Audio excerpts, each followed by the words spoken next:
All right, so I spent 15 months trying and failing with a niche online, trying to build my brand in the fitness industry.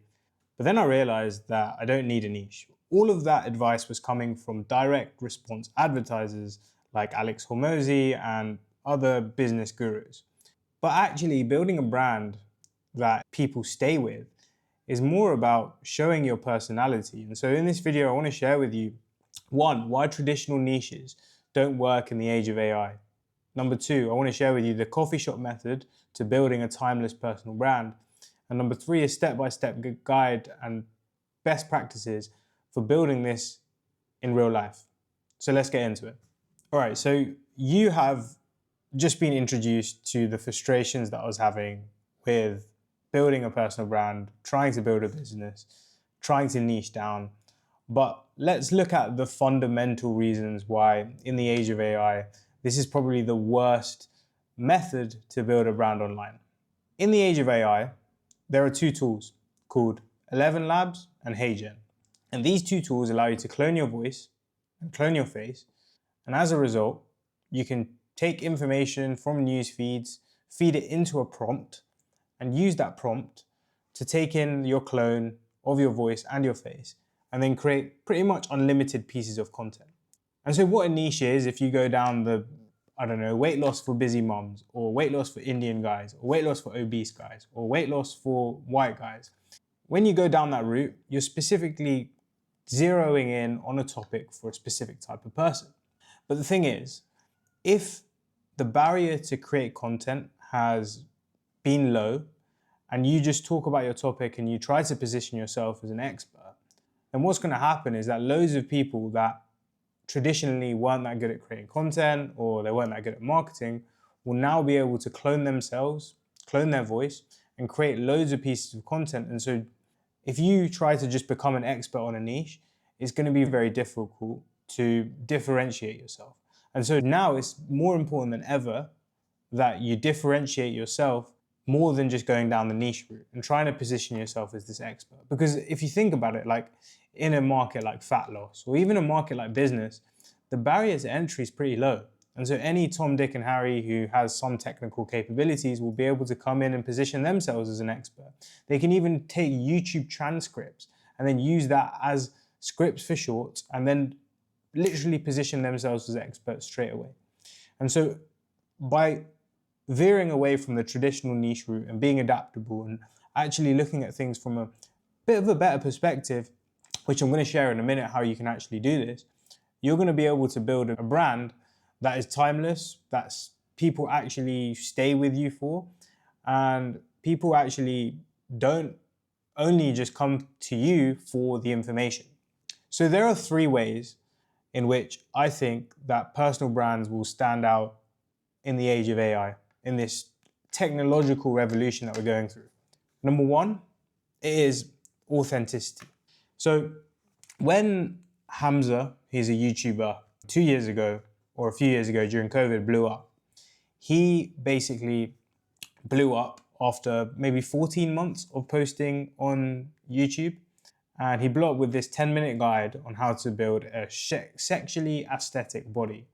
And that guide went to maybe 5.8 million views at the moment, which is pretty crazy.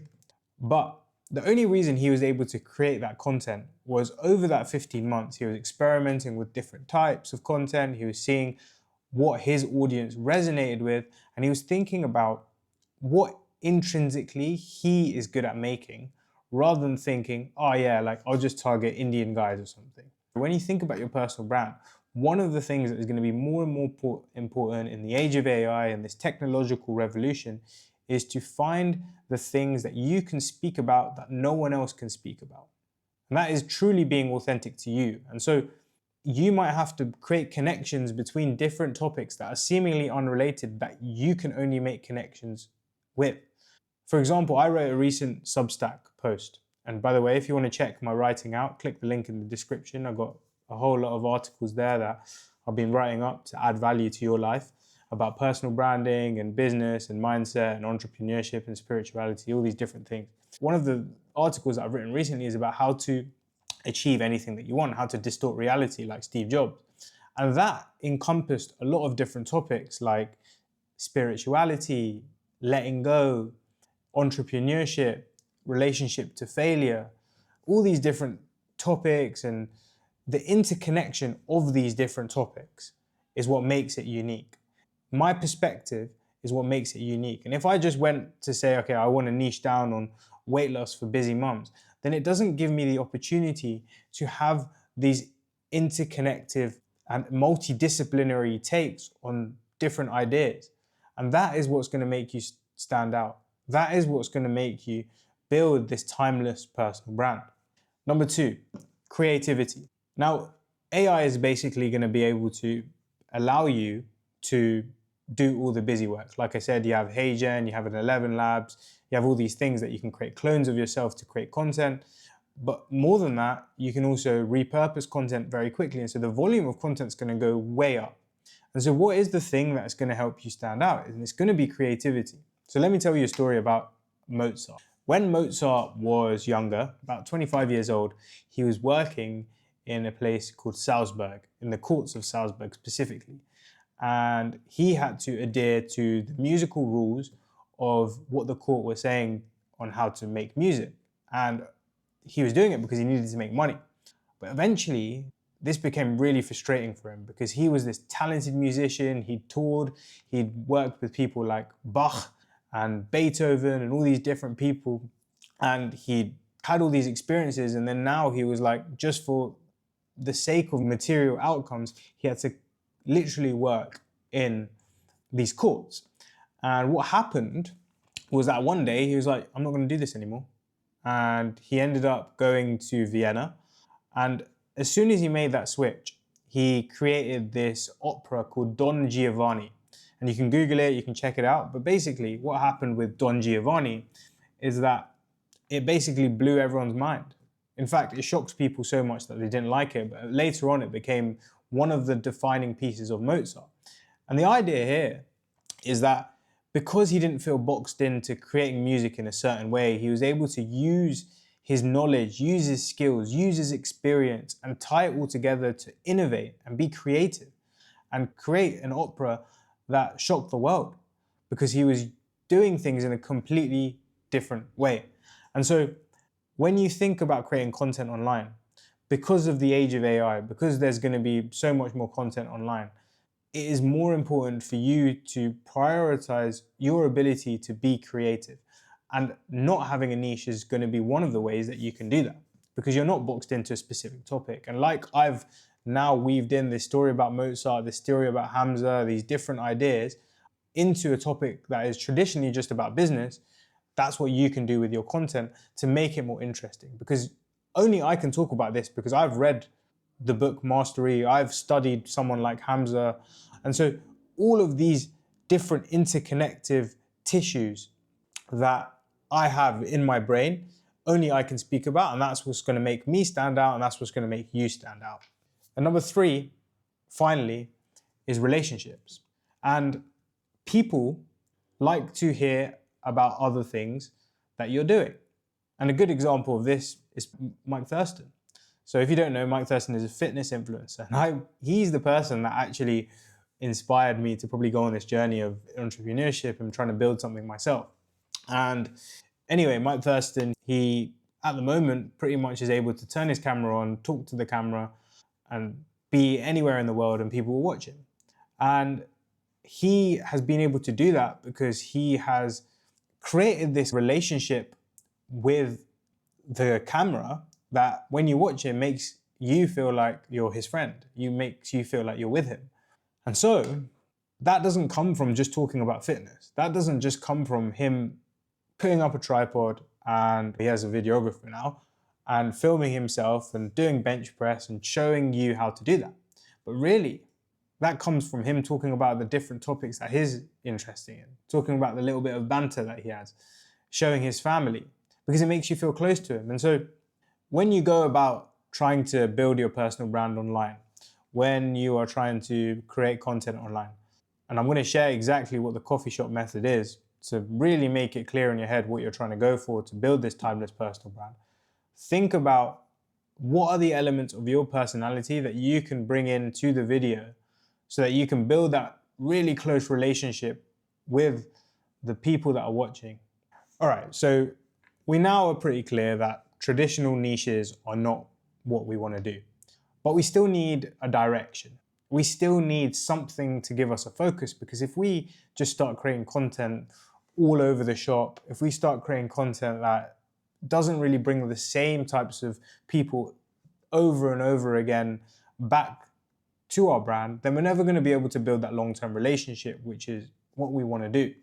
And so I devised, or I thought up, this method of thinking about a brand that will help you think about yours and come up with a strategy that brings the same type of people back.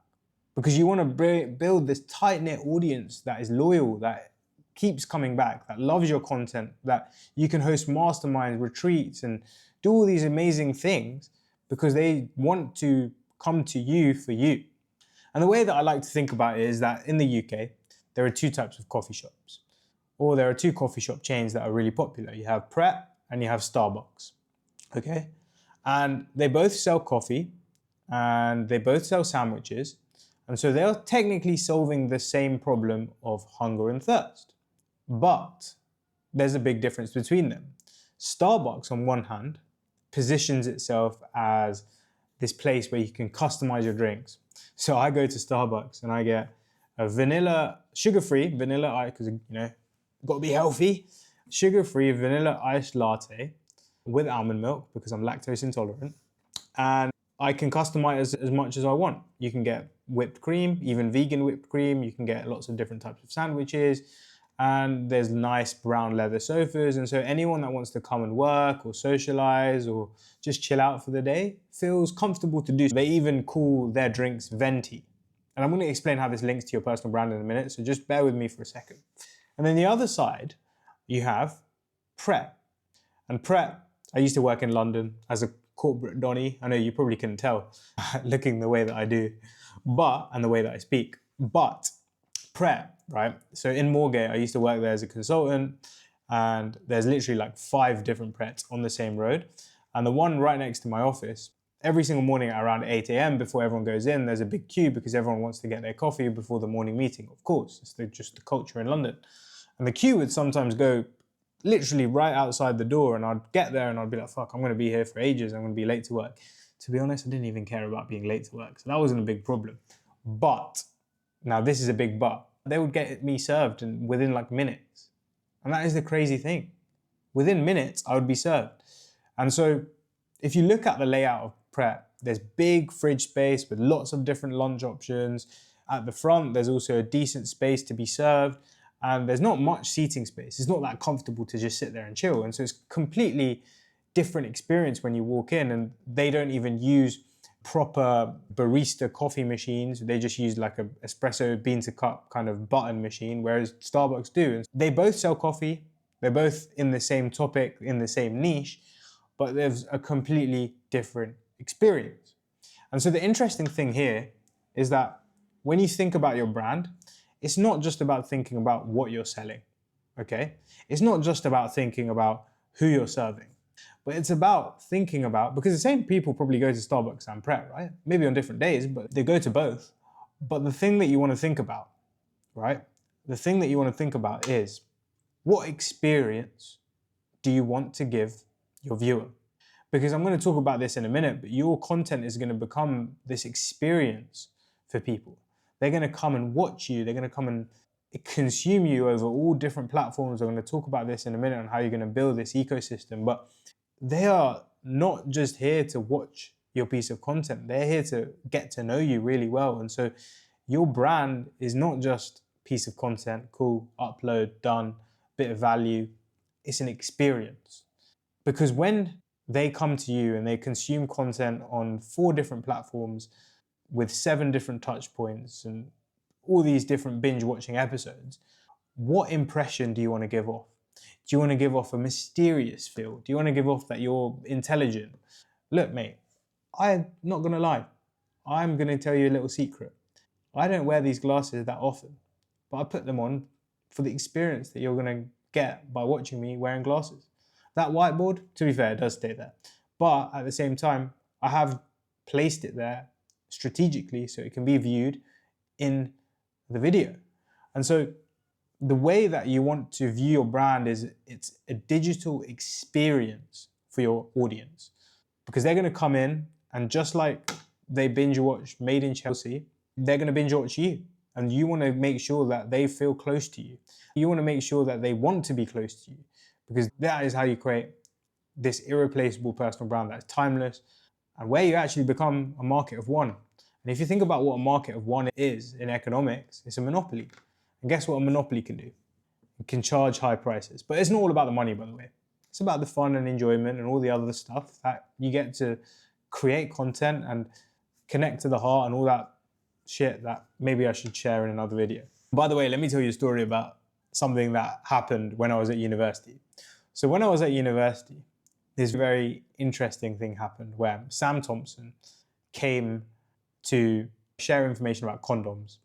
Yes, that is the power of a personal brand.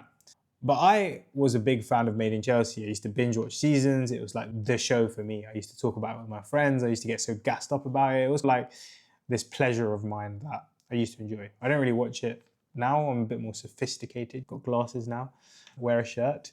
But at the same time, you know what? I'm not ashamed of having that period of my life where Made in Chelsea was like literally my life. And I used to binge watch it. And he was a star of the show and he became very popular. And I remember there was a day where I literally dropped everything because he was there. And I came to see him and I just said, you're like my best friend.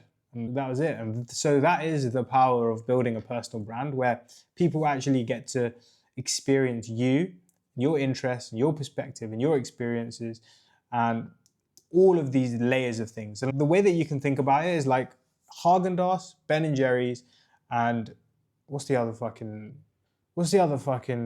ice cream shop? This is why I'm not fat anymore, because I don't pay attention to ice cream.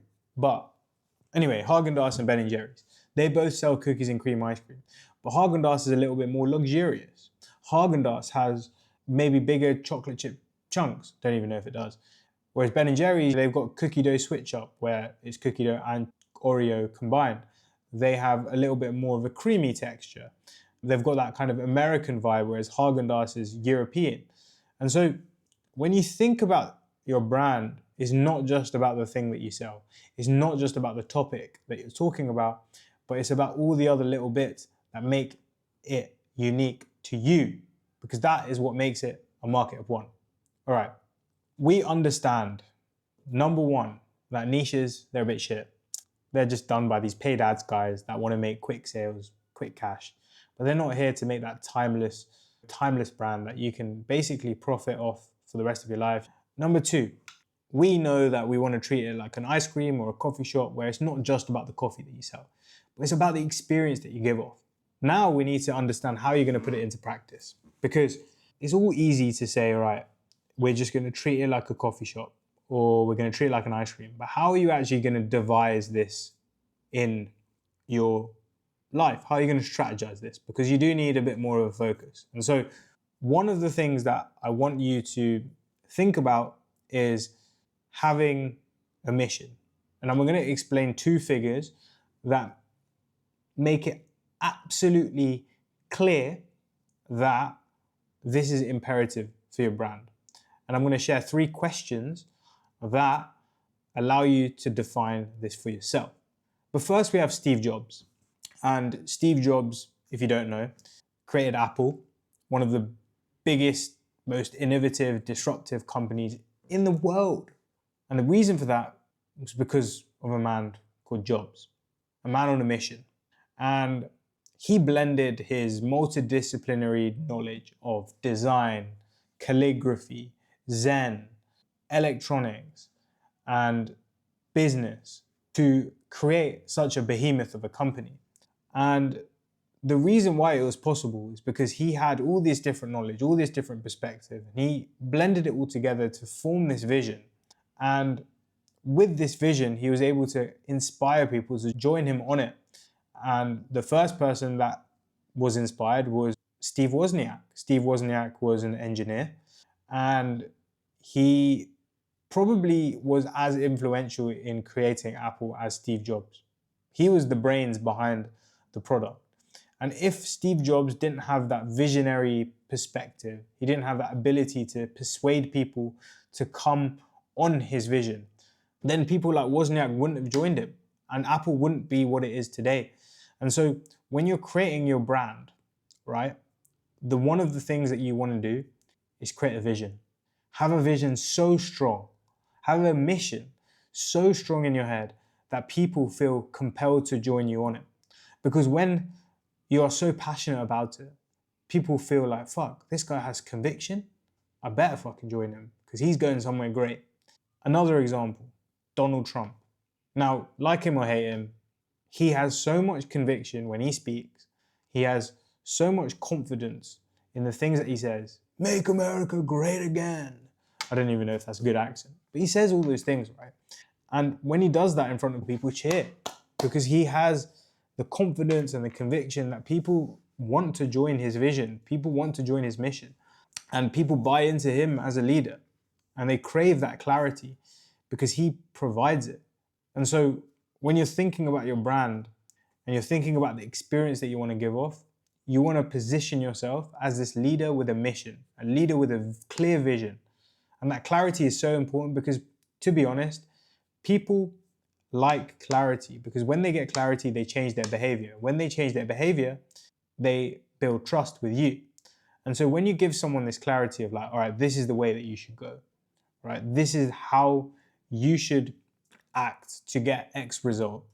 And I'm not saying that you should force that on people, but you should say, look, this is what I'm doing. Maybe you could try it. When you do that and people get good results from it, they build this relationship with you because they're like, fuck, this guy must know what he's doing. And so the next time that you say something, they also trust you for the thing, and it just compounds over time.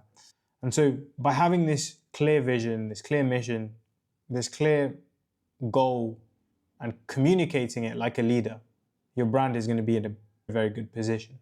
And so there is a Charlie Munger quote, which I can't quite remember, but it's something like, I'm going to butcher it. It's something like invert or always invert.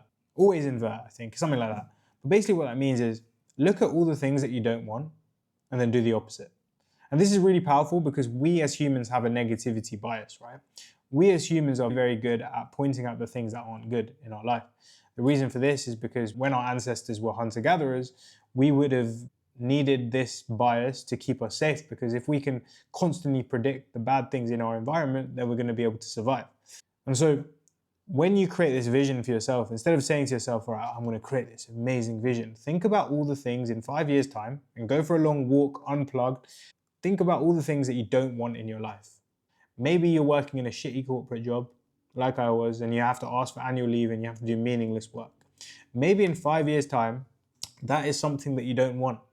And so if that becomes the anti-vision, then the vision is just the opposite of that. The vision is living a life of freedom where you're financially free, you'll be able to work from anywhere you want. Maybe you have a small team, so you don't have to do sales calls, or you have a personal brand, so you don't have to do sales calls, and you have a small team, so you don't have to manage stuff, and you have this complete freedom.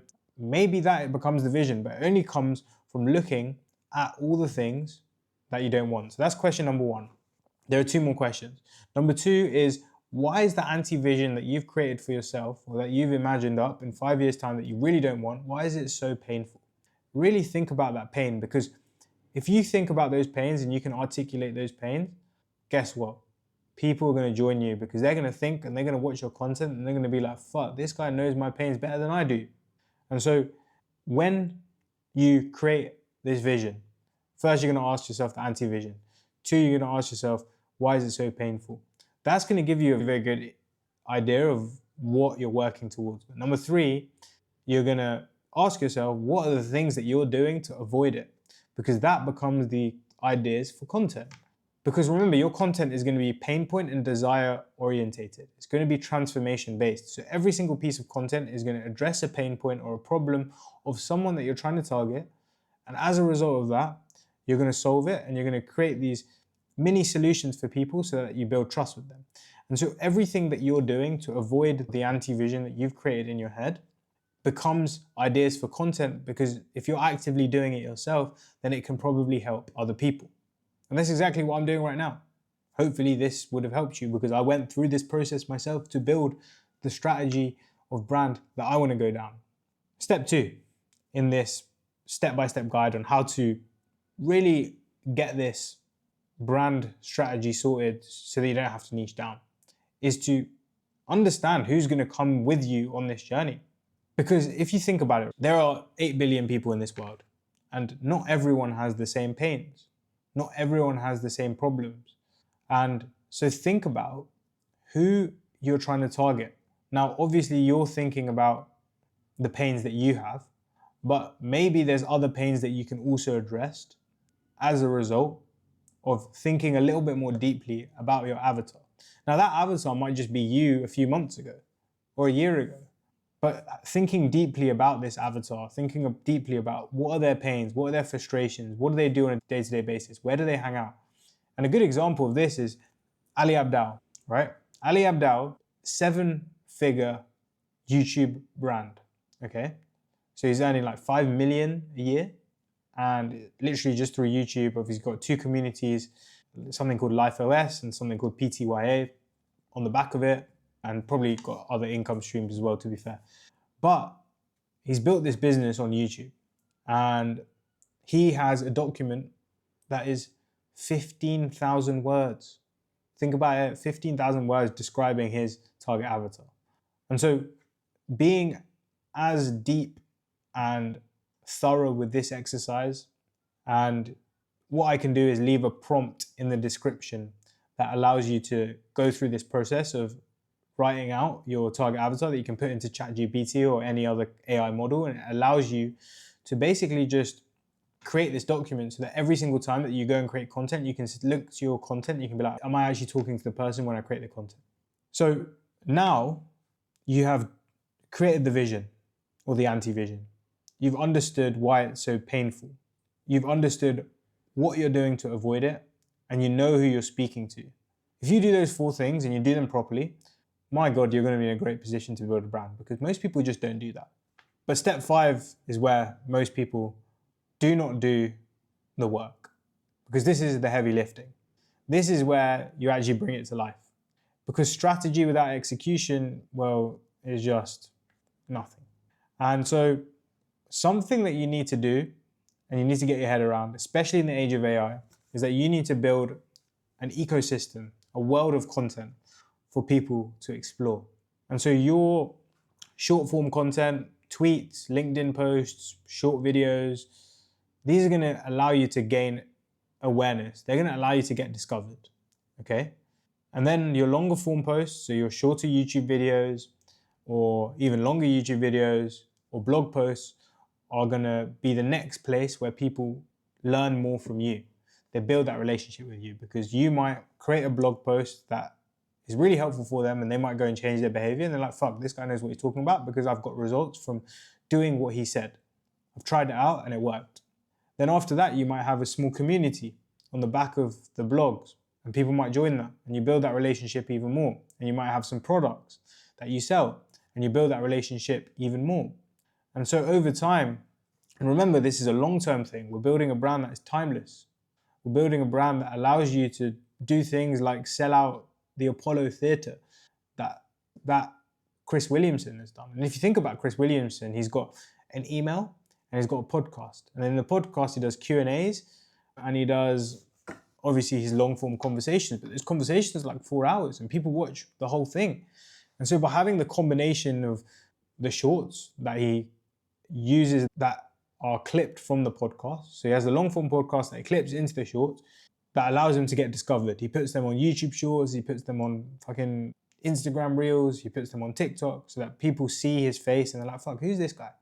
Then they go over and venture over to his podcast, and they watch a 4-hour episode with Tim Ferriss or Andrew Huberman or Ali Abdaal or Stephen Bartlett, and they're like, fuck, this guy is actually quite clever.